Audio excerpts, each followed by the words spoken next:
Hello everyone, in this video we're going to be simplifying square roots of perfect squares.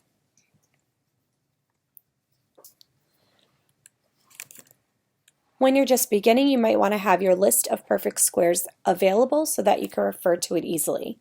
In our first example, we have the square root of 25, which we know is going to simplify to be 5. In the second example, we have negative the square root of 121. Remember, order of operations tells us to do the square root first since it's like an exponent. So the square root of 121 is 11. And then with that minus sign out front, we have a negative 11. What's new for us is simplifying square roots of variables with exponents. So here I have the square root of x squared. And we remember that square roots represent exponents. So if you remember from our exponent section, we have that if I have the nth root of a to an m power, we can rewrite that as an exponential expression as a to the m over n. So what that means is that if I have the square root of x squared, I can rewrite that as x to the 2, which is the m value here,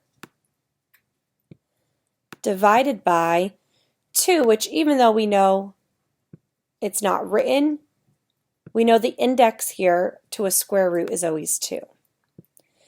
Well, when that simplifies, the 2 over 2 become a 1, and this expression is just x. We can use the same property for any variable with an exponent into it.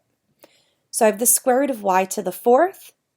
So remember that would be y to the 4 divided by 2, which is y squared. Z to the 74th would be z to the 74th divided by 2, which is z to the 37th power. Sometimes a square root isn't just a single number or a single variable. We could have a product or quotient in our square root as well. If I have a product, I could split that up using this product rule, and I have the square root of a times the square root of b. Similarly, when I have a quotient, I have the square root of a divided by the square root of b. So if I want to simplify these square roots, I have the square root of 9x to the 6th. I would start by separating this, and once you get more comfortable with square roots, you won't have to actually write this step out. But for just starting, I would definitely write this step out just to keep everything organized. And then you would do each square root individually. So the square root of 9 we know is 3. The square root of x to the 6th is x to the 3rd. So I have 3x to the 3rd. The square root of x to the 10th, y to the 22nd, is the square root of x to the 10th times the square root of y to the 22nd.